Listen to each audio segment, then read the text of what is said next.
এখনই যদি মৃত্যু হয়ে যায়, কে বলেছে বাবা আপন, কে বলেছে মা আপন, কে বলেছে ভাই আপন, কে বলেছে স্ত্রী আপন, কে বলেছে সন্তান আপন? এক্ষুনি মরে যাব, সব আমার পর হয়ে যাবে। টান মেরে সব একসঙ্গে আমাকে ধরে নিয়ে 24 ঘন্টা বাজাবে না, তার আগে আমাকে কবরের দিকে নিয়ে চলে যাবে। কবরের সহায় দিবি, বাঁশ চাপা দিবি, মাটি চাপা দেবে। ওই যে বিদায় নিয়ে আসবে, ওই জামার কাছ থেকে সবার দুনিয়ার সম্পর্ক মাইনাস হয়ে গেল। পৃথিবীর কোনো মানুষের সঙ্গে কোনো কানেকশন থাকবে না। দিন শেষে দেখা যায় আমার একমাত্র কেবলমাত্র বন্ধু একজন, তিনি আমার কে? আসতে বলবেন না, তিনি আমার কে? আল্লাহর কাছে গিয়ে যদি সম্মান পেতে চাই, আমাকে আপনাকে ডান দিকের কাজগুলো করতে হবে, ডান পন্থের অন্তর্ভুক্ত হতে হবে। আমাকে আমল নামাগুলো মজবুত করে নিয়ে যেতে হবে। আল্লাহ রাব্বুল আলামিন সেই আমলগুলোকে সুন্দর করার জন্য, ঈমানকে মজবুত করার জন্য একটা গ্রন্থ দিয়েছেন। আর এই গ্রন্থের একটা প্র্যাকটিক্যাল বাস্তব রূপ যাকে দিয়েছেন, মডেল বানিয়েছেন, তিনি হচ্ছেন মুহাম্মদ সাল্লাল্লাহু আলাইহি ওয়াসাল্লাম। তাকে দিয়েছেন এবং বলছেন, আল্লাহ রাব্বুল আলামিন সেই নবীর শানে বলছেন, লাকাদ কানা লাকুম ফি রাসূলিল্লাহি উসওয়াতুন হাসানাহ লিমান কানা ইয়ারজুল্লাহা ওয়াল ইয়াওমাল আখির ওয়া যাকারাল্লাহা কাসীরা। জোরে বলুন আল্লাহু আকবার। তোমাদের জন্য উত্তম আদর্শের বাস্তব নমুনা কেউ নন, একজন ব্যক্তি, তিনি হচ্ছেন মুহাম্মদ সাল্লাল্লাহু। সেই নবীর শান আল্লাহ রাব্বুল আলামিন কিছু কথা বলেছেন, সেই রাসূলকে লক্ষ্য করে বলেছেন, সেখান থেকে আমি তেলাওয়াত করেছি।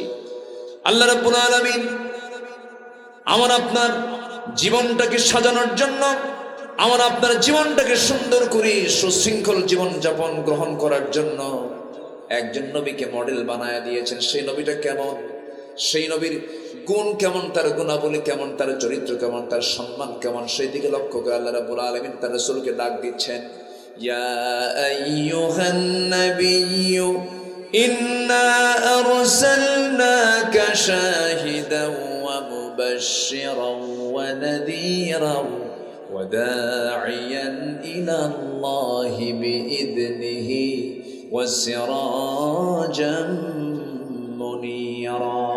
জোরে বলুন আল্লাহু আকবার। আমার আল্লাহ তাআলা সব নবীকে নাম ধরে ডাক দিয়েছেন, সব পয়গম্বরকে হরফে নিদা প্রয়োগ করে ডাক দিয়েছেন। বলেছেন, ইয়া আদম উসকুন আনতা ওয়া যাওজুকাল জান্নাহ ওয়া মা তিলকা বিয়ামিনিকা ইয়া মূসা ইয়া ইয়াহইয়া খুযিল কিতাবা বিকুওয়াহ ইয়া ইব্রাহিম ইয়া ঈসা ইয়া যাকারিয়া।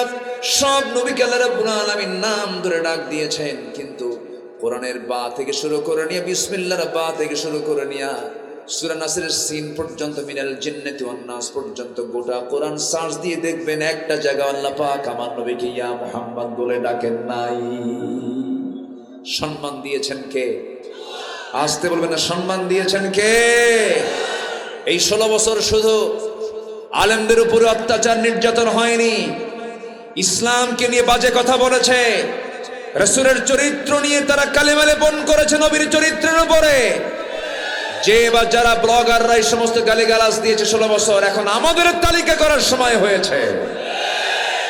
অবিলম্বে ইসলাম নিকটুক্তিকারী, নবী নিকটুক্তিকারী যে কুলাঙ্গার গুলো আছে, ওদের তালিকা করে চূড়ান্ত শাস্তি নিশ্চিত করা হোক।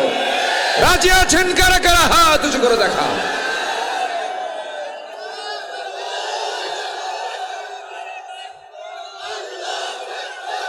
সব নবীকে আল্লাহ পাক নাম ধরে ডাক দিয়েছেন, কিন্তু আমার নবীকে আল্লাহ পাক একটাবার নাম ধরে ডাকলেন না। তাকে নাম দিয়েছেন যে লকবগুলো, সেই লকবগুলো ব্যবহার করে ডাক দিয়েছেন। ডাক দিচ্ছেন কি, ইয়া আইয়ুহাল মুযাম্মিলু কুমিল লাইলা ইল্লা কালিলা। জোরে বলি আল্লাহু আকবার। আমার নবীর নাম মুযাম্মিল। কি নাম? আমার বাম পাশে বসে আছেন, ওনার নাম কি? ইয়া আইয়ুহান নাবিয়্যু ইয়া আইয়ুহাল মুযাম্মিল কুমিল লাইলা ইল্লা কালিলা। হে বস্ত্র আচ্ছাদনকারী ব্যক্তি, এরপর আরেক জায়গায় বলছেন ইয়া আইয়ুহাল মুদ্দাসসির কুম ফানযির রাব্বাকা ফাকাব্বির। আরেক জায়গায় ডাক দিচ্ছেন ইয়া আইয়ুহার রাসূল বাল্লিগ মা উনজিলা ইলাইক। আরেক জায়গায় সুন্দর করে তার নাম নিচ্ছেন কিন্তু সিফাত বাদ যাচ্ছে না। মুহাম্মাদুর রাসূলুল্লাহ ওয়াল্লাযীনা মাআহু আশিদ্দাউ আলাল কুফফারি রুহামাউ বাইনাহুম। জোরে বলুন আল্লাহু আকবার। আরেক জায়গায় বলছেন ওয়ামা মুহাম্মাদুন ইল্লা রাসূল قد خلت من قبله الرسل। জোরে বলুন আল্লাহু আকবার। যেখান থেকে তেলাওয়াত করেছি সেই জায়গায় আল্লাহ পাক বলছেন ইয়া আইয়ুহান নাবিয়্যু ইন্না আরসালনাকা শাহিদাও ওয়া মুবাশশিরাও ওয়া নাযীরাও ওয়া দা'iয়ান ইলাল্লাহি বিইذনিহি ওয়া সিরাজাম মুনীরা। জোরে বলুন আল্লাহু আকবার। হে নবী, আমি আপনাকে শাহিদ করেছি, মুবাশশির করেছি, নযীর খেতাব দিলাম। আপনি একজন দাঈ, আপনি সিরাজাম মুনীর। আল্লাহ রাব্বুল আলামিন তাকে কত সুন্দর লকব দিয়েছেন, এত সম্মান এত মর্যাদা আমার নবীকে দিয়েছেন। তিনি আমার কে? আল্লাহ রাব্বুল আলামিন বলেন উদউ ইলা সাবিলি রাব্বিকা বিল হিকমাতি ওয়াল মাউইযাতিল হাসানাহ ওয়াজাদিলহুম বিল্লাতী হিয়া আহসান ইন্না রাব্বাকা হুয়া আ'লামু বিমান দাল্লা আন সাবিলিহি ওয়া হুয়া আ'লামু বিল মুহতাদিন। জোরে বলুন আল্লাহু আকবার। সূরাতুন নাহল আয়াত নাম্বার 1-5, 125 নম্বর আয়াত। আল্লাহ পাক রাসূলকে স্পেশালি এক বচন শব্দ প্রয়োগ করে বলছেন, হে রাসূল, আপনি দাওয়াত দিন আপনার রবের পথে প্রজ্ঞার সাথে, উত্তম নসিহতের মধ্য দিয়ে সুন্দর করে আপনি কালিমার দাওয়াত দিন। আমার নবীজির দাওয়াতের পদ্ধতি এত সুন্দর ছিল যে ওমরের মতো একজন ক্ষিপ্র মেজাজি মানুষ রাসূলকে মারার জন্য রওনা দিয়েছে। সেই ওমরে ফারুক তরবারিটা নবীর পায়ের নিচে রেখে দিয়ে ঘোষণা দিচ্ছে আশহাদু আল্লা ইলাহা ইল্লাল্লাহু ওয়াহদাহু লা শারীকা লাহু ওয়া আশহাদু আন্না মুহাম্মাদান আবদুহু ওয়া রাসূলুহু। আমার বন্ধুগণ, আমার নবীর জন্ম যে সমাজে, সেই সমাজের মানুষ খুব জঘন্য ছিল, খুব খারাপ মানুষ ছিল, এত জঘন্য ছিল। সেই জঘন্য একটি সমাজ থেকে আমার রাসূল দাওয়াত দিয়ে দিয়ে কেমন ধরনের মানুষ বের করে আনলেন। আমার বন্ধুগণ, আমার নবী যে সমাজে জন্ম নিয়েছেন সেই সমাজের মানুষ এত নোংরা ছিল যে নিজের মাকে পর্যন্ত বিয়ে করত। তো জোরে কর নাউযুবিল্লাহ। নিজের মা, বাবার সৎ মাকে তালাক দিয়েছে, বাবার সৎ মাকে তালাক দিয়েছে, পরের দিন ছেলে গিয়ে সৎ মাকে বিয়ে করে আনতেছে। এত নোংরা ছিল, এত জঘন্য ছিল ওই সমাজের মানুষ। কাবাকে সামনে রেখে, কাবা শরীফ, কাবা ঘর, আল্লাহর ঘর কাবা, তাকে সামনে রেখে উলঙ্গ হয়ে তারা তওয়াফ করত, সবে উলঙ্গ হয়ে যেত। এত নোংরা সেই যুগের মানুষগুলো ছিল। আর সেই নোংরা সমাজ থেকে আমার নবীজি কি দাওয়াত দিলেন, কি পদ্ধতি অবলম্বন করলেন যে বের করে আনলেন আবু বকরকে, ওমরকে, ওসমানকে, আলীর মতো এই সমস্ত লোকগুলোকে সেই জাহেলি সমাজ থেকে বের করে আনলেন। সুবহানাল্লাহ বলা যাবে না? যদি বলে সুবহানাল্লাহ। একটা পরিবেশ আমরা ফিরে পেয়েছি, এই পরিবেশকে কাজে লাগানোর দরকার আমাদের আছে না নাই? আসতে বলবেন না, আছে না নাই? আচ্ছা, কাজে লাগাতে হবে। আল্লাহ পাক বারবার সুযোগ দেন না, সুযোগ পেয়েছি আমরা সুন্দর করে কাজে লাগাবো। আমরা সব কিছু চালাবো আমরা কোরআন দিয়ে। জোরে বলি ইনশাআল্লাহ। আমাদের সবচেয়ে বড় আল্লাহর পক্ষ থেকে পাওয়ার নিয়ামত হচ্ছে কোরআন। কোরআন আছে বলেই তো আমরা আল্লাহকে চিনতে পেরেছি, রসুলকে চিনতে পেরেছি, সিরাতুল মুস্তাকিম খুঁজে পেয়েছি, জান্নাতের দরজা কোনটা আমরা বুঝতে পেরেছি। কোরআন যদি না আসতো আমার কিছুই খুঁজে পেতাম না, চিনতাম না, আমার রবকে বুঝতাম না। বলি আলহামদুলিল্লাহ। এই কালাম কে নাজিল করেছেন? বলেন কে? এর কোনো ব্যর্থতা আছে? এর কোনো অসম্পূর্ণতা আছে? এর কোনো অপ্রাসঙ্গিকতা আছে? এর কোনো অতিরিক্ততা আছে? না, এটা এমন কিতাব বান্দার জন্য যা দরকার তাই দিয়েছেন। জোরে বলি সুবহানাল্লাহ। শুধু নামাজের জন্য এত বড় কিতাব আল্লাহ পাক নাজিল করেননি, সব সমাধানের জন্য কোরআন নাজিল করেছেন। সব চলবে এটা দিয়ে। কয়েকদিন আগে আমি একটা আয়াত পড়তেছিলাম, তেলাওয়াত করতেছি। তেলাওয়াত করতে করতে একটা আয়াত আমার চোখে ধরা পড়ে গেল, মানে আমার চোখে ডিপলি আমি দেখে ফেললাম। এর আগেও পড়েছি কিন্তু ওইভাবে মাথায় নিতে পারিনি। তো দেখে ফেলি, ভাবলাম যে এই আয়াতটা আল্লাহ তাআলা এত আগে দিলেন, কত আগে দিয়েছেন। দেখেন, আমরা আকাশে মেঘ দেখেছি, আজকেও তো মেঘ ছিল না। সূর্য উঠছে এইদিকে, সূর্য ওঠে নাই, তো আকাশে মেঘ। এই মেঘটা কে তোলেন? আকাশে মেঘ, বৃষ্টি আসে। শতাব্দীর পর শতাব্দী মানুষ চেষ্টা করেছে কেমনে এই বৃষ্টিটা আসে, গবেষণা করে বের করতে পারে না। 19-20 শতকের শেষ দিকে এসে মানুষ এটা রহস্যগুলো উন্মোচন করেছে। আজকে আবহাওয়া বিজ্ঞান বলতেছে বৃষ্টির জন্য প্রথমে বায়ুর প্রবাহ। কিসের প্রবাহ বলেন তো? বায়ুর প্রবাহ। এরপর বায়ুর প্রবাহের পরে মেঘের স্তূপীকরণ। এরপর সেই ঘনীভবন থেকেই বৃষ্টির মূল রহস্য উন্মোচিত হয়। এটা বিজ্ঞান আজকে এটা তারা প্রমাণ করেছে। আগে প্রথমে হচ্ছে বায়ুর প্রবাহ। সম্মানিত ভাইরা, বিস্ময়কর ব্যাপার হলো এই জটিল প্রক্রিয়াটা আল্লাহ পাক ১৫০০ বছর আগে সূরা রুমে আল্লাহ পাক নিখুঁতভাবে তাও বর্ণনা করে দিয়েছে। এখন বলুন তো, বিজ্ঞান কি প্রমাণ করলো না কোরআন থেকে ধার নিল? ধার নিয়েছে। আল্লাহ রাব্বুল আলামিন বলেন, আল্লাহুল্লাযী ইউরসিলুর রিয়াহা ফাতুসীরু সাহাবান ফায়াবসুতুহু ফিস সামাই কাইফা ইয়াশা ওয়া ইয়াজআলুহু কিসাফান ফাতারাল ওয়াদাকা ইয়াখরুজু মিন খিলালিহি فإذا أصاب به من يشاء من عباده إذا هم يستبشرون জোরে বলুন আল্লাহু আকবার। তিনি তো সেই আল্লাহ যিনি, তিনি তো সেই প্রভু যিনি বায়ু প্রেরণ করেন, বায়ু প্রবাহ করেন, এরপর তা মেঘমালাকে সঞ্চারিত করে। অতঃপর তিনি মেঘমালাকে যেভাবে ইচ্ছা সেইভাবে আকাশে ছড়িয়ে দেন। আমার বন্ধুগণ, এরপর আল্লাহ বলছেন তাকে স্তরে স্তরে তা রেখে দেন। এই যে সুন্দর করে সম্পূর্ণ তথ্যটা দিয়েছেন, এটা দিয়েছেন তিনি আমারকে। এটা হচ্ছে মেটেরোলজিক্যাল সায়েন্স অ্যান্ড কোরআন, আবহাওয়া বিজ্ঞান। এই আবহাওয়া বিজ্ঞানের এই তথ্য আল্লাহ পাক কত আগে দিলেন। আবার এই আকাশ থেকে যে বৃষ্টি আসে, এই বৃষ্টিটা মেঘ আকারে আল্লাহ পাক আকাশে যে জমা করেন, দুনিয়ার পানিকে আল্লাহ পাক বাষ্পীয় আকারে তোলেন। কি আকারে তোলেন?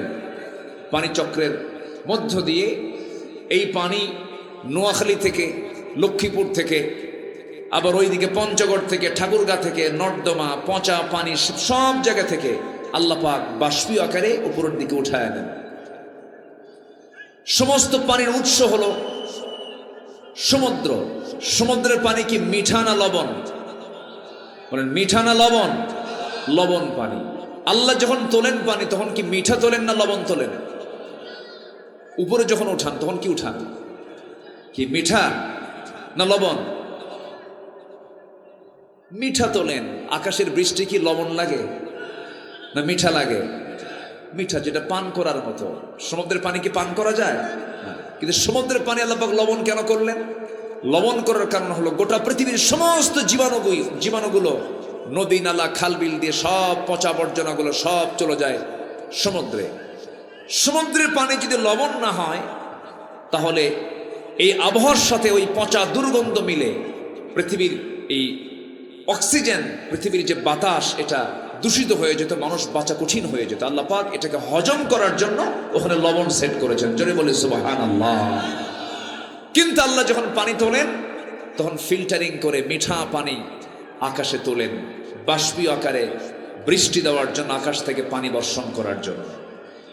এবং সেই পানিটা আল্লাহ পাক নাজিল করেন, পরিমাণ ছাড়া নয়, বেশিও নয় কমও নয়, একদম লিমিট করে আল্লাহ পাক সেই পানি নাজিল করেন। আল্লাহ রাব্বুল আলামিন বলেন, ওয়াল্লাযী নাযালা মিনাস সামাই মাআন বিকদরিন ফাআনশারনা বিহি বালদাতাম মাইতান কাযালিকা তুখরাজুন। জোরে বলুন আল্লাহু আকবার। আল্লাহ রাব্বুল আলামিন বলেন, তিনি আকাশ থেকে যখন পানি নাজিল করেন, সেই পানিটা অপরিমিত নয়, সুপরিমিত করে নাজিল করেন। যে পরিমাণ পানি নিচ থেকে বাষ্পীয় আকারে তোলা হয়, ওই পরিমাণ পানি আল্লাহ পাক আকাশ থেকে নাজিল করেন। জোরে বলি সুবহানাল্লাহ। বিকদারিন, পরিমাণ মতো করে পাঠান। যদি অপরিমাণ মতো করে যদি নাজিল করতেন, দুনিয়া সব ডুবে শেষ হয়ে যেত।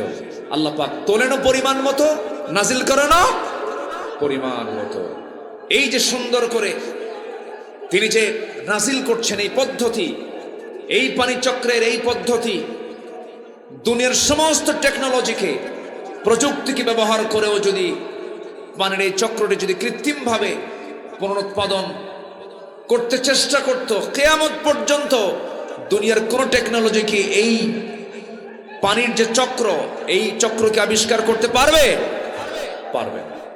সম্মানিত ভাইয়েরা, মহান রব্বুল আলামিন যে পরিমাণ পানি আকাশ থেকে নাজিল করেন, বিজ্ঞান গবেষণা করে দেখেছে, আধুনিক বিজ্ঞান, যে ভূপৃষ্ঠ থেকে প্রায় প্রতি সেকেন্ডে 16 মিলিয়ন টন পানি বাষ্প হয়ে আল্লাহ পাক উপরে উঠান। প্রতি সেকেন্ডে 16 মিলিয়ন টন পানি, যা বছরে এর পরিমাণ দাঁড়ায় হলো 513 ট্রিলিয়ন টন।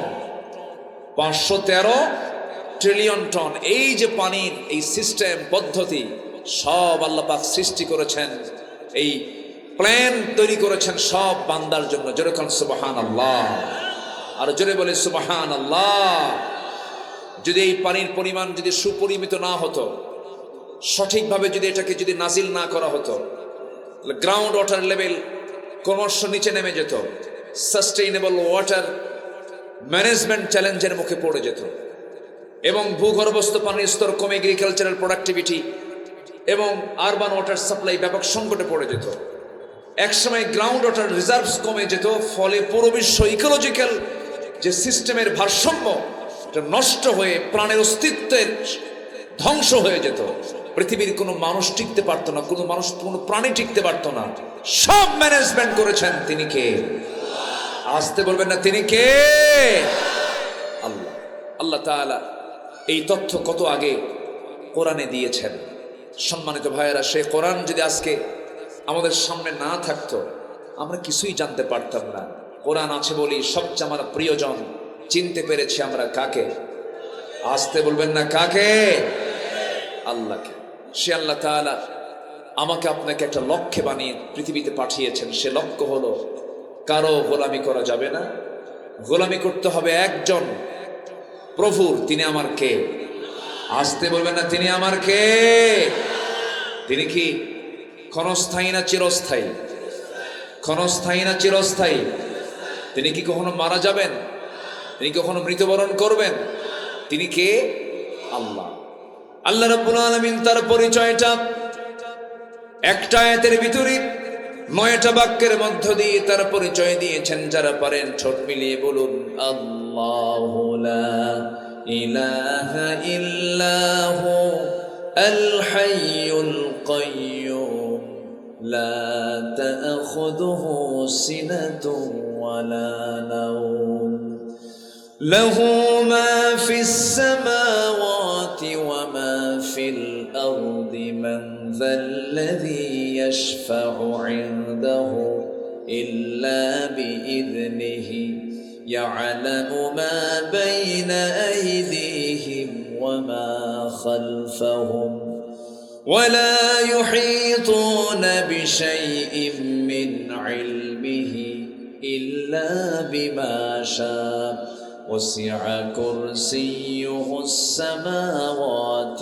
والأرض ولا يؤوده حفظهما وهو العلي العظيم জোরে বলুন আল্লাহু আকবার। তিনি তো সেই আল্লাহ যে আল্লাহ কাউকে জন্ম দেন নাই, তিনিও কারো থেকে জন্ম হয়ে আসেন নাই। তার পরিচয় এটা আরো ছোট্ট সূরার মধ্যে আল্লাহ পাক আর সুন্দর করে দিয়েছেন। যারা পারেন ঠোঁট মিলিয়ে বলুন, কুল হুয়াল্লাহু আহাদ আল্লাহুস সামাদ লাম ইয়ালিদ ওয়া লাম ইউলাদ ওয়া লাম ইয়াকুল লাহু কুফুয়ান আহাদ। আল্লাহ এক, আল্লাহ স্বনির্ভর, তার সমকক্ষ পৃথিবীতে আর কেউ নাই। সেই মহান রব্বুল আলামিন আমাকে আপনাকে দুনিয়াতে পাঠিয়েছেন। আমরা আল্লাহর কাছে আগে ছিলাম, রূহের জগতে আগে ছিলাম। রূহের জগতে থেকে আল্লাহ পাক আমাকে মার পেটের জগতে পাঠায়া দিয়েছিলেন আলামে বুতুন। সেই মার পেটের ভিতরে নির্দিষ্ট সময় অতিক্রম করার পরে দুনিয়ার জিন্দেগিতে আলামে জাহানে পাঠিয়েছেন। 3 নম্বর জগতে আমরা আছি। দুনিয়ার যখন জীবন শেষ হয়ে যাবে রে, এরপরে আলামে বারজাখ চলে আসবে, সামনে কবরের জিন্দেগি চলে আসবে। আমি পৃথিবীতে এসেছিলাম, দুনিয়াতে থাকবো, যে কয়দিন হায়াত আছে এরপরে কবরবাসী হয়ে যাব।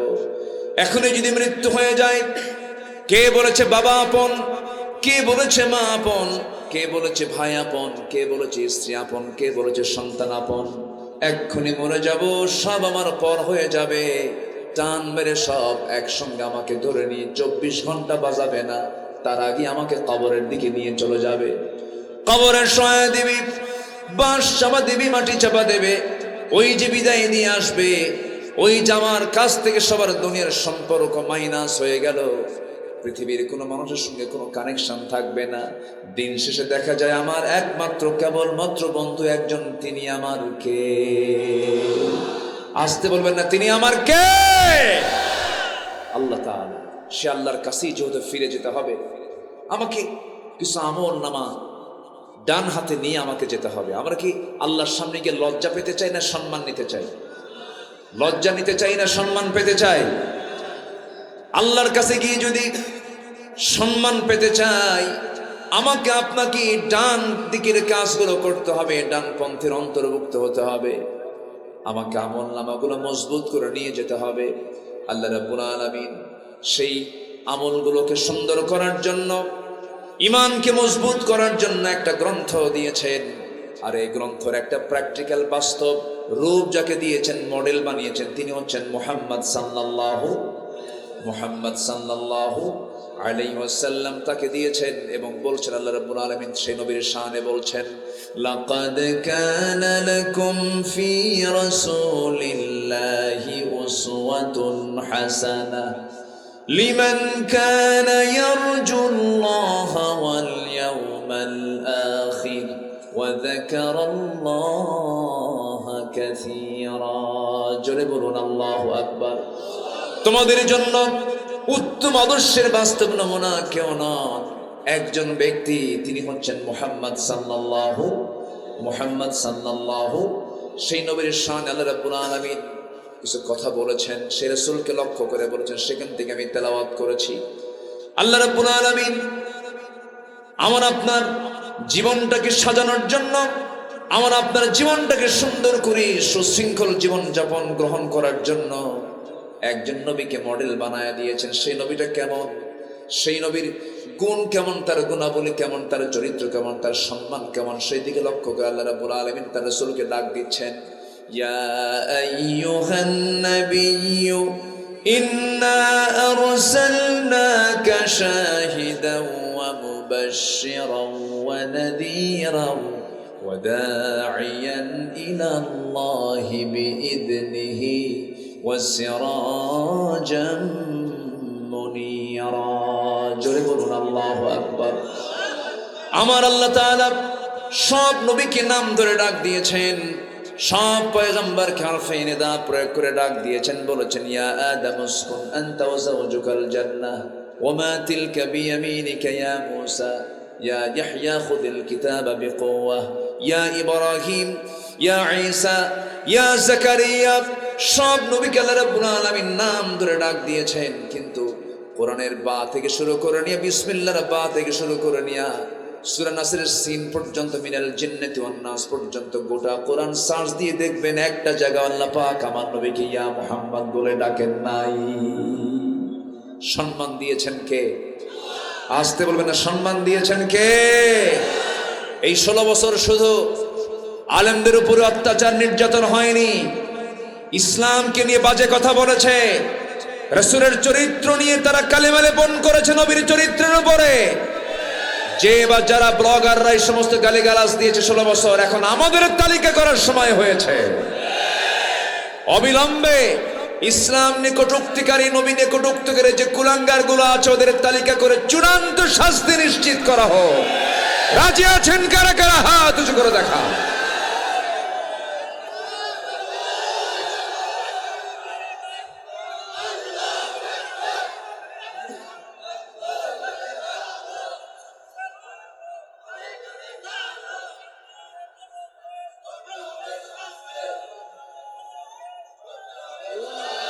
আল্লাহ কবুল করুন, জোরে বলি আমিন, আরো জোরে আমিন। নিঝুম মজুমদার নাম শুনছেন তো? হার্পিক মজুমদার, এই বদমাইশ বহু বাজে কথা বলেছে। আমার দেশে এরকম বদমাইশ আরো আছে, সব ঘাপটি মেরে আছে, সব চুপ মেরে আছে। যুবকরা, তোমরা একটা পরিবর্তন এনেছো, তোমাদের হাতে আগামীর বাংলাদেশ। তোমরা যদি উচ্ছৃঙ্খল হও, তোমরা যদি চরিত্রহীন হও, তোমরা যদি মাদকাসক্ত হয়ে পড়ো, তোমরা যদি অবৈধ নারী আসক্তিতে যদি জড়িয়ে পড়ো, তোমরা যদি উচ্ছৃঙ্খল জীবনযাপন গ্রহণ করো, আবার হারিয়ে যাবে সবকিছু। অতএব তোমাদের এক আদর্শ উজ্জীবিত হতে হবে, তিনি হচ্ছেন মুহাম্মদ সাল্লাল্লাহু। যে নেতার নামাজ নাই, যে নেতার চরিত্র নাই, যে নেতার নেতৃত্বে কোনো আদর্শ নাই, যে নেতৃত্বে ইসলাম নেই, যে নেতৃত্বে কোরআন নাই, যে নেতৃত্বে ইসলাম চায় না, ওই নেতৃত্বের মুখে আমরা জুতা মারি, থুতু মারি। রাজি আছেন কারা কারা? হাত উঁচু করে দেখা।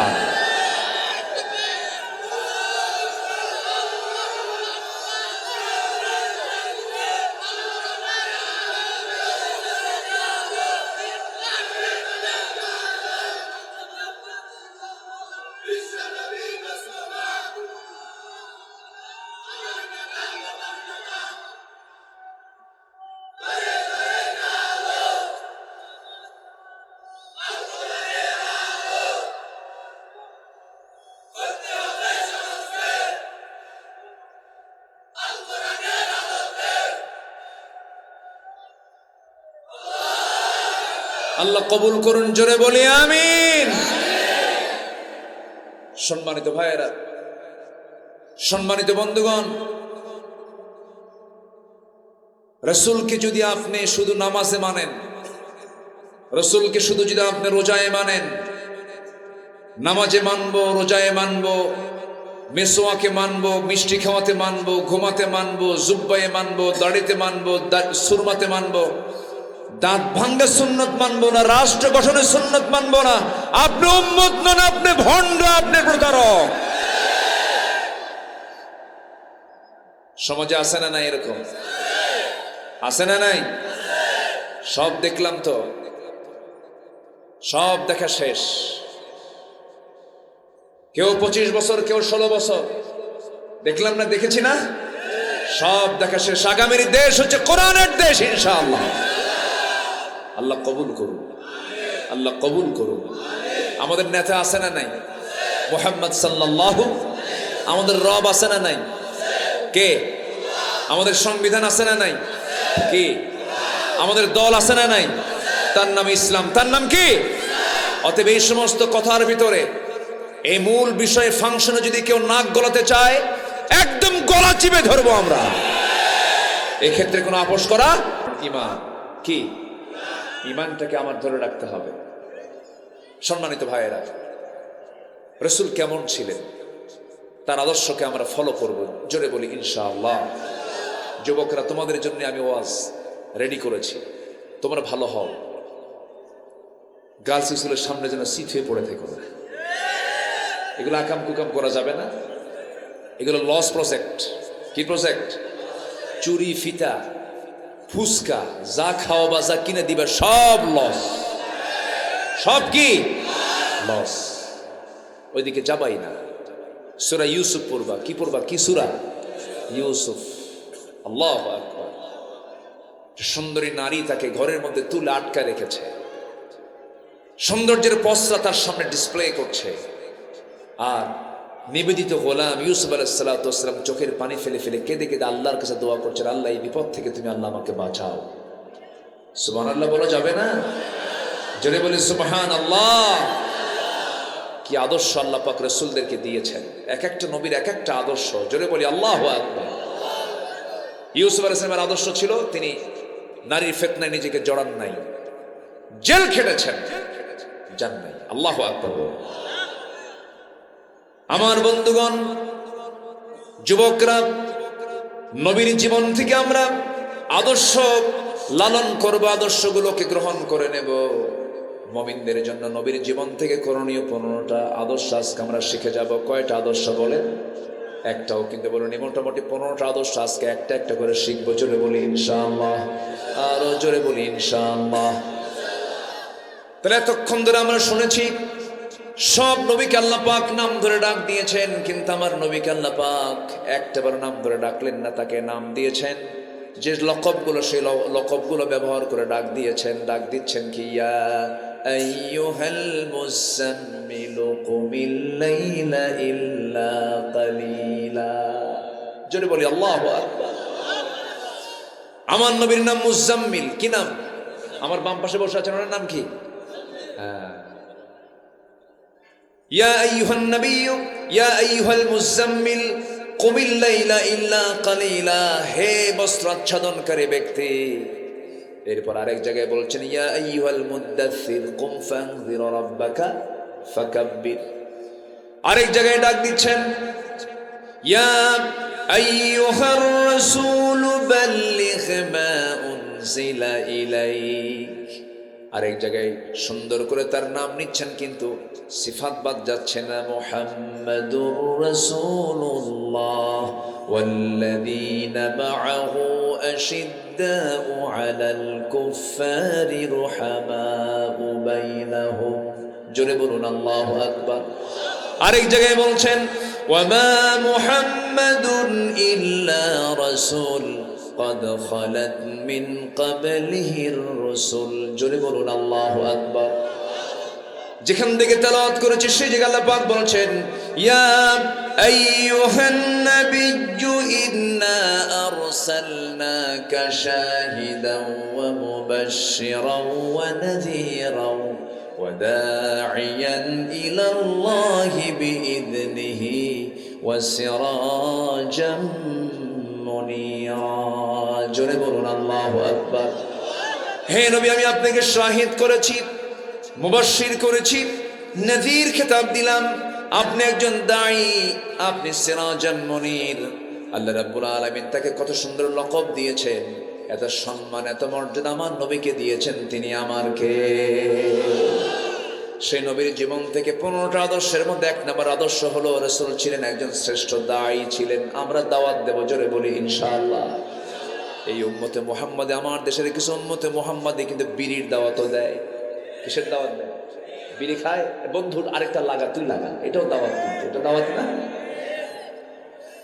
বিড়ি টান মানে কি? এই ঠান্ডার মধ্যে বিড়ি কমে না বাড়ে? কমে না বাড়ে? ঠান্ডা তো একটু গরম করে। কি করে? গরম করে। এত বিড়ি এই জাতি খায়, ওরে বাপরে বাপ, ইটের ভাটা ফেলে এত খাওয়া খায়। রাত 3টার দিকে ঘুম থেকে উঠো টান মারে। আছে না নাই?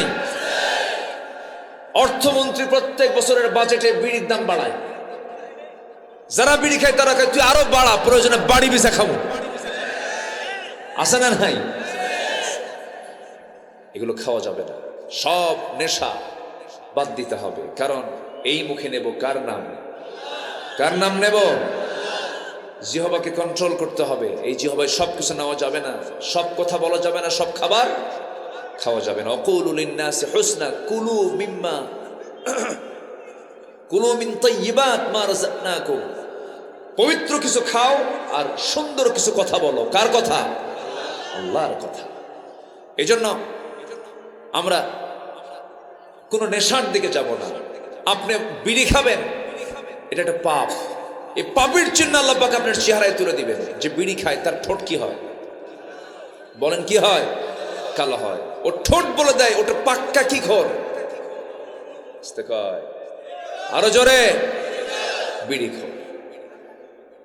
হ্যাঁ, খাওয়া যাবে না। পান খান, সমস্যা নেই, পানের মধ্যে কোনো সমস্যা নেই। পান রস স্টমাকের জন্য ভালো, হজমে কাজ করে। কিন্তু পানের সাথে আবার হাকিমপুরি রহমতুল্লাহ আলাইহি কেন?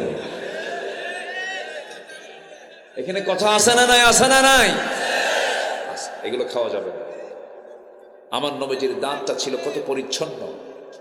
আমার রাসূল যখন হাসি দিতেন তখন মুক্তোর দানার মতো দাঁতগুলো ঝিলিক মারত।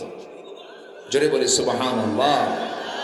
চাঁদের চেয়ে সুন্দর তুমি নবী আমার সাল্লে আলা। চাঁদের চেয়ে সুন্দর তুমি নবী আমার সাল্লে ওয়ালা। আল্লাহু আকবার। তার আমরা উম্মত, আমরা আমাদের চেহারাকে নষ্ট করব? বিড়ি খায় কালো বানাবো? আল্লাহ কবুল করুন। জোরে বলি আমিন। দাওয়াত দিতে গেলে মুখ দিয়ে কথা বলতে হয় না? যদি মুখ দিয়ে যদি বিড়ির গন্ধ বের হয়, কেমনে দাওয়াত দিবে? এই জন্য দায়ীর চেহারার মধ্যে সৌন্দর্যের দরকার আছে না নাই? আচ্ছা, দাওয়াত দেব আমরা। রাসূল দাওয়াত দিয়েছেন সুন্দর করে, কত সুন্দর করে তার দাওয়াত পদ্ধতি ছিল। আল্লাহ রাব্বুল আলামিন বলেন, উদউ ইলা সাবিলি রাব্বিকা বিল হিকমাতি ওয়াল মাউইযাতিল হাসানাহ ওয়াজাদিলহুম বিল্লাতী হিয়া আহসান ইন্না রাব্বাকা হুয়া আ'লামু বিমান দাল্লা আন সাবিলিহি ওয়া হুয়া আ'লামু বিল মুহতাদিন। জোরে বলুন আল্লাহু আকবার। সূরাতুন নাহল আয়াত নাম্বার 1 to 5, 125 নম্বর আয়াত। আল্লাহ পাক রাসূলকে স্পেশালি এক বচন শব্দ প্রয়োগ করে বলছেন, হে রাসূল আপনি দাওয়াত দিন আপনার রবের পথে প্রজ্ঞার সাথে, উত্তম নসিহতের মধ্য দিয়ে সুন্দর করে আপনি কালিমার দাওয়াত দিন। আমার নবীজির দাওয়াতের পদ্ধতি এত সুন্দর ছিল যে ওমরের মতো একজন ক্ষিপ্র মেজাজি মানুষ রাসূলকে মারার জন্য রওনা দিয়েছে। সেই ওমরে ফারুক তরবারিটা নবীর পায়ের নিচে রেখে দিয়ে ঘোষণা দিচ্ছে, আশহাদু আল্লা ইলাহা ইল্লাল্লাহু ওয়াহদাহু লা শারীকা লাহু ওয়া আশহাদু আন্না মুহাম্মাদান আবদুহু ওয়া রাসূলুহু। আমার বন্ধুগণ, আমার নবীর জন্ম যে সমাজে, সেই সমাজের মানুষ খুব জঘন্য ছিল, খুব খারাপ মানুষ ছিল। এত জঘন্য ছিল, সেই জঘন্য একটি সমাজ থেকে আমার রাসূল দাওয়াত দিয়ে দিয়ে কেমন ধরনের মানুষ বের করে আনলেন। আমার বন্ধুগণ, আমার নবী যে সমাজে জন্ম নিয়েছেন সেই সমাজের মানুষ এত নোংরা ছিল যে নিজের মাকে পর্যন্ত বিয়ে করত। তো জোরে কর নাউযুবিল্লাহ। নিজের মা, বাবার সৎ মাকে তালাক দিয়েছে, বাবার সৎ মাকে তালাক দিয়েছে, পরের দিন ছেলে গিয়ে সৎ মাকে বিয়ে করে আনতেছে। এত নোংরা ছিল, এত জঘন্য ছিল ওই সমাজের মানুষ। কাবাকে সামনে রেখে, কাবা শরীফ, কাবা ঘর, আল্লাহর ঘর কাবা, তাকে সামনে রেখে উলঙ্গ হয়ে তারা তওয়াফ করত, সবে উলঙ্গ হয়ে যেত। এত নোংরা সেই যুগের মানুষগুলো ছিল। আর সেই নোংরা সমাজ থেকে আমার নবীজি কি দাওয়াত দিলেন, কি পদ্ধতি অবলম্বন করলেন যে বের করে আনলেন আবু বকরকে, ওমরকে, ওসমানকে, আলীর মতো এই সমস্ত লোকগুলোকে সেই জাহেলি সমাজ থেকে বের করে আনলেন। সুবহানাল্লাহ বলা যাবে না? জোরে বলে সুবহানাল্লাহ। এক সাহাবী নবীর সামনে কান্দে। রাসূল বলেন, সাহাবী তুমি কান্দো কেন? শুধু অঝরে ঝাড়ায় কাঁদতেছে কয়েকদিন ধরে। রাসূল বলছেন, তুমি কি দিন গ্রহণ করে ভুল করছো নাকি ঠকছো? কান্দো কেন? হুজুর, আমি তো কাঁদতেছি ইসলাম গ্রহণের জন্য নয়, আমি কাঁদতেছি এমন একটা বিষয় আমার বারবার উকি মারছে আমার মনের ভিতরে, আমি এটাকে বাদ দিতে পারছি না। আমার সব গুনাহ মাফ হলে পারেও আমার মনে হয় এই গুনাহটা মাফ হবে না। রাসূল বললেন, তুমি কি গুনাহ করছো বলো তো? আমার নবীর সামনে সাহাবীটা সুন্দর করে বসে গেলেন। রাসূল তাকে সাহস জুগিয়ে বলেন, বলো তোমার কি হয়েছে বলো। সাহাবী কান্দে আর বলে, হুজুর, আমার কোনোদিন মনে হয়নি আমি জাহেলি সমাজের মানুষ ছিলাম, এটা ডন্ট কেয়ার, কিছু মনেই করিনি, কিন্তু দিন গ্রহণ করার পর একটা রাত আমার ঘুম হয় না একটা কারণে। কেন? নিজের হাতে আমার মেয়ে সন্তানকে আমি খুন করেছি। রাসূল বললেন, খুন কেমনে করলা বলো? হুজুর, সন্তান আমার স্ত্রী গর্ভে, বললাম যাও মার বাড়িতে যাও, সন্তান যদি ছেলে হয় নিয়ে আসবা, মেয়ে হলে পরে জীবন্ত পুঁতে হত্যা করে আমার কাছে চলে আসবা, মেয়ে সন্তানের চেয়ার আমি দেখতে চাই না। পাঠায়া দিলাম। বউ আমার সঙ্গে মিথ্যা কথা বলে সন্তানটা হয়েছে মেয়ে, কিন্তু মৃতর তথ্য দিয়ে সন্তানকে অন্য বাড়িতে রেখে ধীরে ধীরে বড় করেছে। 6 বছর বয়স। কোনোদিন আমার চোখের সামনে ধরা পড়েনি, একদিন আমার চোখের সামনে ধরা পড়ে গেছে। আমার মতোই চোখ, আমার মতোই কপাল, আমার মতোই হাত পা। ইয়া রাসূলুল্লাহ, সঙ্গে সঙ্গে সন্তানটার হাত চেপে ধরলাম। হাত চেপে ধরে টেনে স্ত্রীর সামনে হাজির করে বললাম, স্ত্রী সত্যি করে বলো সন্তানটা কার? বডি ল্যাঙ্গুয়েজ, টাং ল্যাঙ্গুয়েজ প্রমাণ করে দিল। বউটা কান্দে আর বলে, স্বামী আমার, আমাদের সন্তানের তথ্য কতক্ষণ গোপন করবো? সন্তান তো আমাদের ঔরস থেকে এসেছে। ভিতরে ভিতরে আমি চরম খেপে গেলাম, রেগে গেলাম। কিচ্ছু বললাম না, মুখে প্রকাশ করলাম না, হাসির অভিনয় করলাম। সন্তানটাকে কোলের মধ্যে নিলাম, চুমু দিলাম, স্নেহ দিলাম, আদর করে বললাম, মা রে, তোর সঙ্গে আমার আগে দেখা হয় নাই, কেমন দুঃখ রয়ে গেল। মেয়েটা আমার বুকের মধ্যে ধরে আমার দাড়িটা টান মারে, আমার কপালে চুমু খায়, আমাকে আদর করে। আমি আমার মেয়েকে একদম মনের মধ্যে তুলে নিলাম, কিন্তু আমার মনটা এত বড় পাষাণ, মেয়েটা বোঝে নাই। অভিনয় করে কাছে টেনে নিয়ে এবার মেয়েকে বলছি, মা, কালকে সকালবেলা আমি তোমাকে কিন্তু তোমার নানির বাড়িতে একসঙ্গে নিয়ে যাব, যাবে নাকি? মেয়েটা হুজুর এত সুন্দর মুস্কি হাসি দিয়ে আমাকে জড়িয়ে ধরে বলছে, বাবা, তুমি আগে আমাকে পরিচয় দাও নাই কেন? তুমি এমন করেছিলে কেন? মেয়েটাকে সম্পূর্ণ বিশ্বাসের জায়গায় পৌঁছে নিয়ে গেলাম। পরের দিন বউটাকে বললাম, বউ, সাজিয়ে দাও, গুছিয়ে দাও, ওকে নানির বাড়ি নিয়ে যাব। রওনা করলাম। নানির বাড়ির দিকে রওনা না দিয়ে আমি জঙ্গলের দিকে রওনা দিলাম। মেয়েটার মুখ ছোট হয়ে গেল। মেয়েটা বলছে, বাবা, নানির বাড়ি যাবা, তুমি এই দিকে যাও কেন? কিচ্ছু বললাম না। জঙ্গল পার হয়ে গেলাম। জঙ্গল পার হওয়ার পর আমি যখন সামনের দিকে ফাঁকা জায়গায় যখন কোদালটা হাতের মধ্যে নিলাম, মেয়েটার মুখ ছোট হয়ে গেল। কোদাল দিয়ে গর্ত খনন শুরু করে দিলাম। মেয়েটা বারবার বলছে, বাবা, নানির বাড়ি কখন যাবে? তুমি তো আমাকে কিচ্ছু বলো না। কিচ্ছু বললাম না। গর্ত খনন করি হুজুর। আমি যখন কোদাল দিয়ে গর্ত খনন করি, মাটির সিটকে সে আমার দাড়ির ভিতরে ঢুকে যায়। সেই দাড়িগুলো সাফ করার জন্য মেয়েটা দৌড়ে এসে আমার কাছাকাছি এসে 5টা আঙ্গুল দিয়ে দাড়ির মধ্যে নখ ঢুকায় আমার ময়লাগুলো সাফ করে দেয়। দাড়ি গামছা দিয়া ঘামগুলো ঝরে, ঘামগুলো আমার গামছা দিয়া আমার মেয়েটা সুন্দর করে আমার ঘামগুলো মুছে মুছে দেয়। আর বলে, বাবা, গর্ত খনন কেন করছো? তো কখন তুমি নানির বাড়ি যাবা? কিচ্ছু বললাম না। গর্ত খনন যখন শেষ হয়ে গেল হুজুর, মেয়েটাকে বললাম, মা, দেখো তো গর্ত খনন কেমন হয়েছে। আমার মেয়েটা সরল মনে মুস্কি একটা হাসি মেরে গর্তের কাছাকাছি চলে আসলো। হুজুর, আমার মেয়েটা উকি মেরে যখন একটু নিচু হয়ে যখন গর্তের ভিতরে সাইডটা যখন দেখতে নিয়েছে, আমি চট করে পিছন দিকে আসলাম। চক্ষু বন্ধ করে পিছন দিকে এমন জোরে ধাক্কা মারলাম, এক ধাক্কায় মেয়েটা গর্তের মধ্যে পড়ে গেল। উপর হয়ে পড়ে থাকলো কিছুক্ষণ। চিত হয়ে দুইটা হাত এক জায়গায় করে বলছে, আব্বা, বুঝতে পেরেছি মার কথাটাই সত্য হয়ে গেছে। তুমি আজকে আমাকে এখানে মারার জন্য নিয়ে এসেছো বাবা, আজকে তুমি আমাকে মেরেই ফেলবে, কিন্তু শেষবারের মতো আমি তোমার মেয়ে হয়ে একটা আবদার তোমার কাছে করব বাবা। আমি তোমার কাছে আজকে একটা বারের মতো প্রাণ ভিক্ষা চাই, আমার একটা বার বাঁচায় দাও। আমি তোমার কাছে ওয়াদা করলাম, এই অবহেলিত চেহারা আমি তোমার সামনে মৃত্যু আর কোনোদিন দেখাবো না। বারবার আমি আমার মেয়ের দিকে তাকালাম, কিন্তু আমার এই পাষাণ হৃদয়ে মায়া দয়া হলো না, বারবার বলতেছে, কিন্তু দিলটা নরম হলো না শিরকিয়াতের কারণে, জাহালাতের কারণে। হাতের মধ্যে পাথর নিলাম, পাথর নিয়ে চোখ বন্ধ করে সন্তানটার কলিজা বরাবর যখন পাথর দিয়ে যখন ফিকা মারলাম, বুক বরাবর গিয়ে সিটকে পড়লো। সিটকে সিটকে রক্তগুলো বের হওয়া শুরু করলো, ফিনকি দিয়ে রক্ত বের হওয়া শুরু করলো। ভিতর থেকে একটা আওয়াজ বের হলো, আব্বা।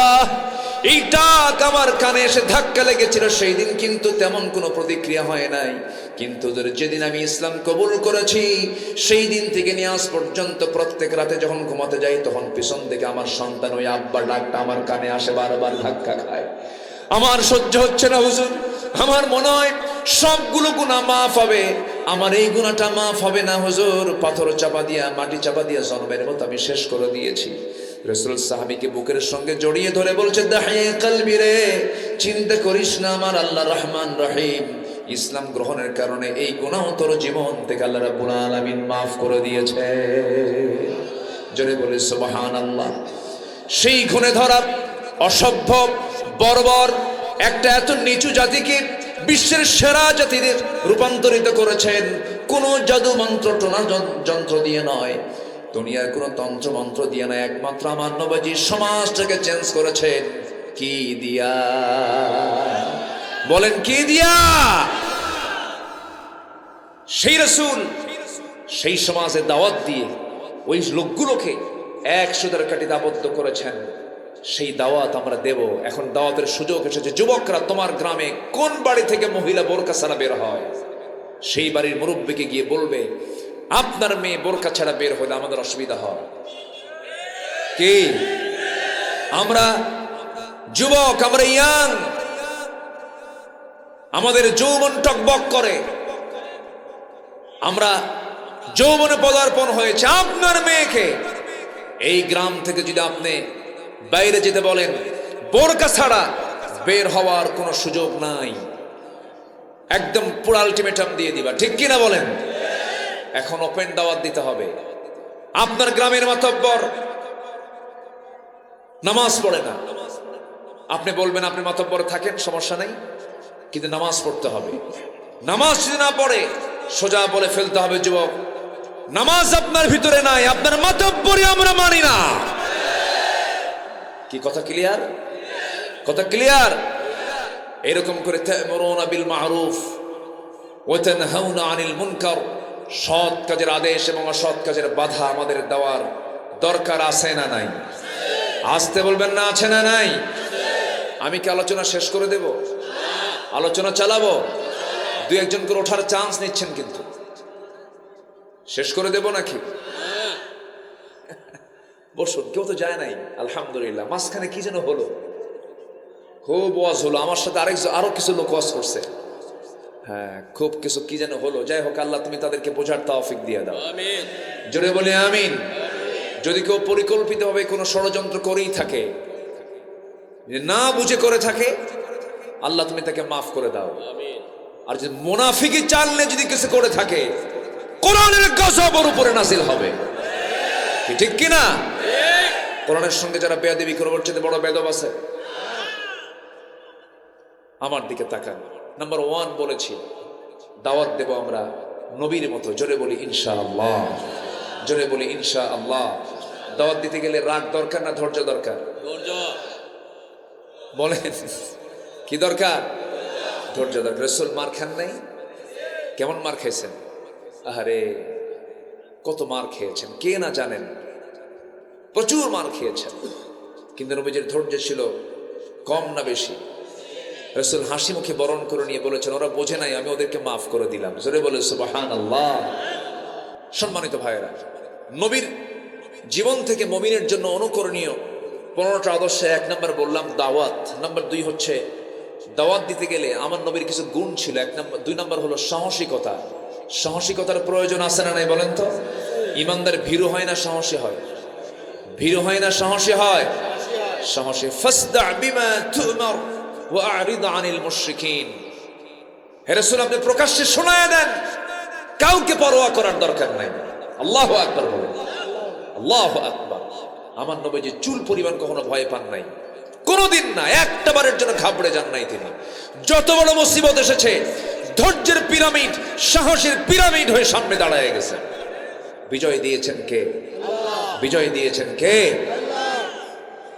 জাবলে সূরের মধ্যে তিনি শুয়ে আছেন।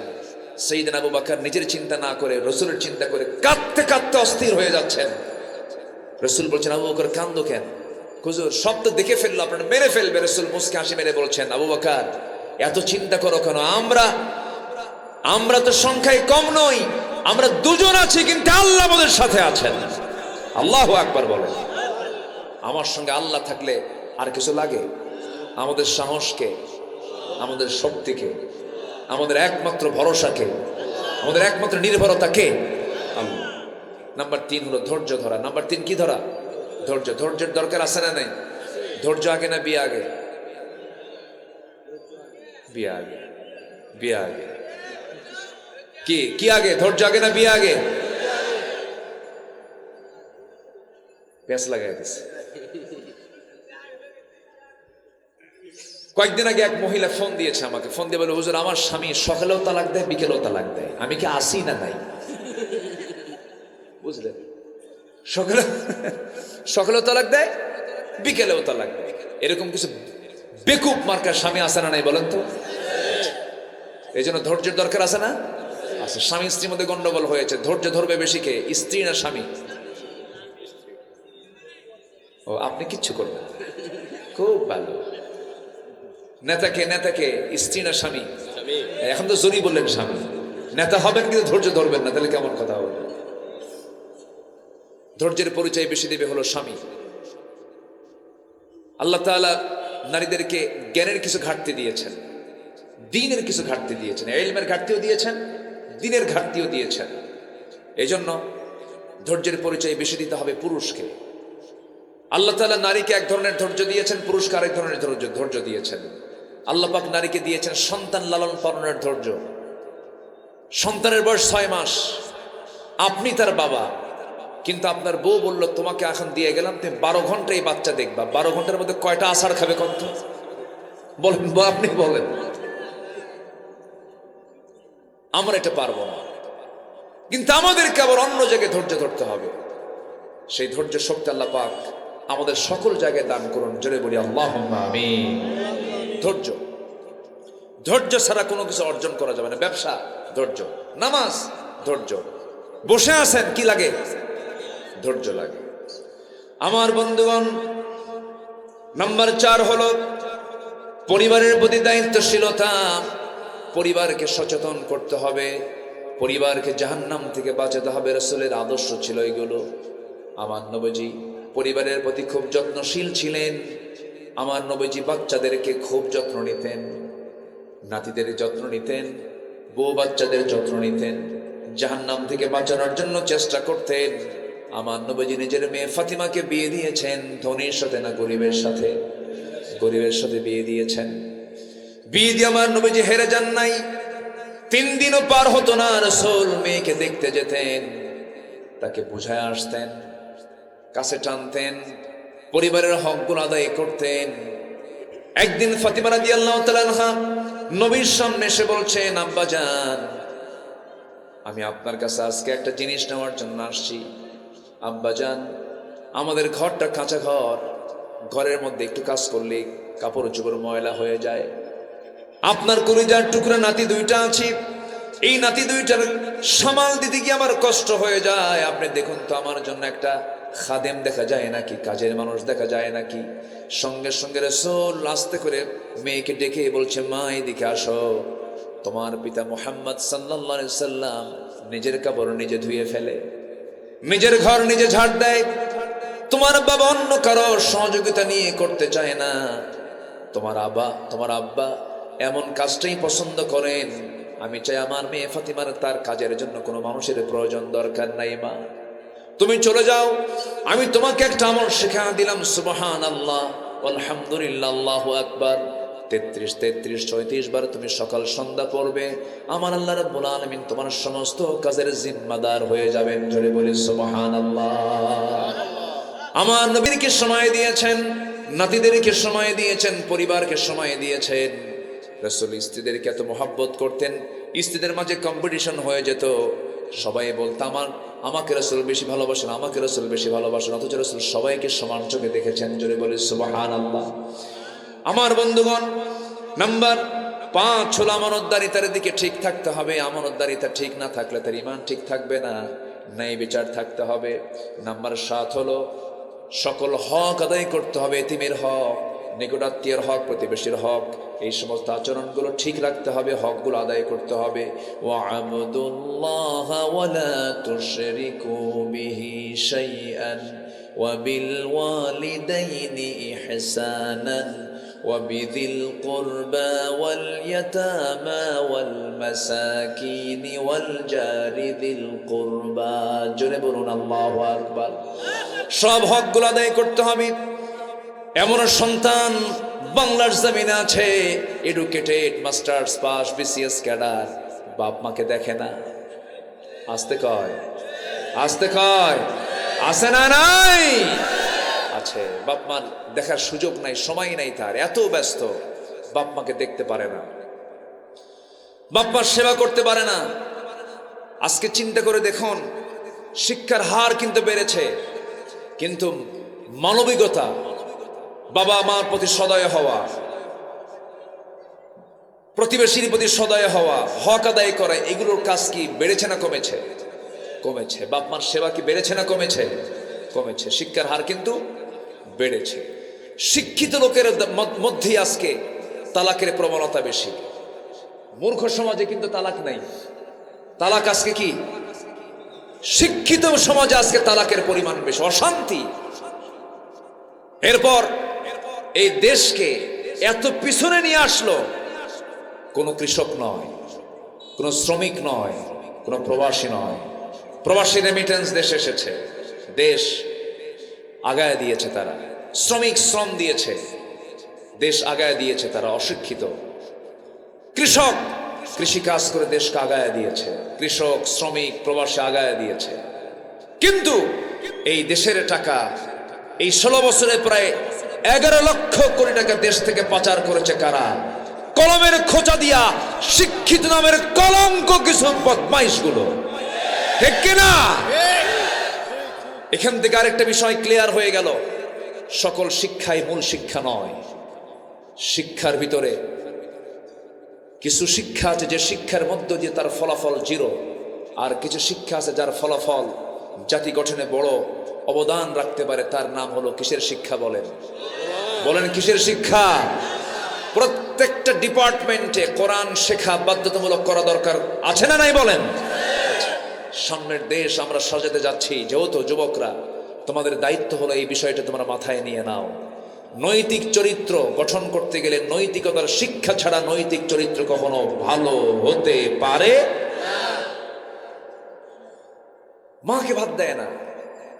নাটোরে এক মাহফিল, আমার গত বছর নাটোরে এক বৃদ্ধা মা চিঠি লিখেছেন আমাকে, তার ভাঙ্গা ভাঙ্গা হাতে, হাত কাঁপা কাঁপা হাত, লিখেছে, হুজুর আমার বয়স 72 বছর, আমার 3টা ছেলে, একটা মেয়ে, সবাই শিক্ষিত, সবাই ডিগ্রি পাস, এডুকেটেড তারা।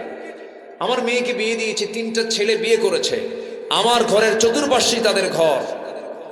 আমি 72 বছর বয়সে একা রান্না করি, আমার ছেলে বউরা রান্না করে, সেই রান্নার গন্ধ আমার নাকে এসে ধাক্কা খায়। আছে না নাই? মাকে ভাগ করে নেয় 3 ভাই, আমার কাছে 3 দিন, তোর কাছে 3 দিন, ওর কাছে 3 দিন, ফকিরের মতো মা ঘুরে বেড়ায়। আসতে কোন কেন আছে না নাই? বলেন তো আছে না নাই? এগুলো কেন করো? যেই মা, তুমি 3 ছেলে ছিলে, 3 ছেলে সহ গোটা পরিবারকে এক হাঁড়িতে খাওয়াইছেন, আর 3 সন্তান মিলে এক মাকে খাওয়াতে পারে না। আছে না? এগুলো কুলাঙ্গার, এগুলো কি সব কুলাঙ্গার। আল্লাহ তুমি বোঝার তৌফিক দিয়ে দাও। আরো জোরে আল্লাহুম্মা আমিন। আল্লাহ তুমি সবাইকে দ্বীন মেনে চলার তৌফিক দিয়ে দাও, কোরআন মেনে চলার তৌফিক দিয়ে দাও। সবাইকে ফজর পড়বেন ইনশাআল্লাহ। নামাজ কি পড়ি সবাই? ইনশাআল্লাহ। নামাজ না পড়লে শাস্তি কি জানেন? আল্লাহর শাস্তি হলো শুধু জাহান্নাম দেব না, জাহান্নামের গর্তের মধ্যে ঢুকাবে। فخلف من بعدهم خلف أضاعوا الصلاة واتبعوا الشهوات فسوف يلقون غيا। নামাজ যারা পড়বেন আল্লাহ বলছেন তাদেরকে আমি গাই নামক গর্তের মধ্যে ঢুকাবো। এত ভয়ঙ্কর শাস্তি হলো বেনামাজি। সে নামাজ আমরা আজকের থেকে ছাড়বো না। কারা কারা একটা হাত তুলে দেখান তো। এই যুব সমাজ কেউ নামাজ বাদ দেওয়া যাবে না, কিন্তু বলি ইয়া আল্লাহ, আরো জোরে ইয়া আল্লাহ। আমাদেরকে 5 ওয়াক্ত সালাত আদায় করার তৌফিক তুমি আল্লাহ দিয়া দাও। জোরে বলি আমিন। হাত নামান। নামাজ মূলত 5 ওয়াক্ত না 6 ওয়াক্ত? বলেন, ভালো করে বলেন। 6 ওয়াক্ত নামাজ মূলত 6 ওয়াক্ত। কেন বললাম জানেন? ওয়ামিনাল লাইলি ফাতাহাজ্জাদ বিহি নাফিলাতান লাকা আসা আন ইয়াবআসাকা রাব্বুকা মাকামান মাহমুদা। আমার নবীজি তাহাজ্জুদ বাদ দিতেন না। আল্লাহু আকবার। যার আগের পরের সব গুনাহ মাফ, মাসুম, নামাজ বাদ হতো না তার। রাতের আধারে নবীজি সেজদায় পড়ে যেতেন, ঘন্টার পরে ঘন্টা চলে যেত, নবীর চোখের পানি দিয়ে যায় নামাজ ভিজে যেত। নাসাই শরীফের হাদিস, আমার নবীজি যখন কাঁদতেন আওয়াজ হতো। চুলায় আগুন ধরায়া দিয়া পাতিলে পানি তুলে দিই, সেই পাতিলের পানি গরম হলে টকবক করলে যেমন টকবকের একটা আওয়াজ হয়, আমার নবীজি যখন সেজদায় পড়ে কাঁদতেন সেই সময় টকবক করা পানির মতো আওয়াজ আমার নবীর মুখ থেকে বের হতো। এত কাঁদতেন আমার নবীজি। এই জন্য আমার বন্ধুগণ, والذين يبيتون لربهم سجدا وقياما والذين يقولون ربنا اصرف عنا عذاب جهنم إن عذابها كان غراما إنها ساءت مستقرا ومقاما। আমার ভাইরা, যদি কাঁদতেই হয় একজনের কাছে কাঁদবো, বেহায়ের মতো। তিনি কে? কাঁদতে যদি হয় আমরা বেহায়ের মতো কাঁদবো, আমরা তার সামনে। তিনি কে? আল্লাহর কাছে বলবো সবকিছু, আল্লাহর কাছে সব দাবিগুলো করবো, আল্লাহর কাছে সব প্রস্তাবগুলো দেবো। আল্লাহ আমার এটা দাও, এটা দাও, এটা দাও, এটা দাও, এটা দাও। দেওয়ার জন্য একজন তিনি আছেন যিনি স্বার্থ ছাড়া দেন। তিনি আমার কে? আমরা আল্লাহকে বলবো। জোরে বলি ইনশাআল্লাহ। নামাজ কারো বাদ যাবে? বাপ মার হক নষ্ট করব, প্রতিবেশীর হক নষ্ট করব, মিথ্যা কথা বলবো, গীবত শেখাইতে যাব, হিংসা করব? আল্লাহ আমাদেরকে কবুল করুন। জোরে বলি আমিন। যে যেখানে আছেন বসুন। তাশাহুদের সুরতে আমরা বসে যাই, অনেক রাত হয়েছে।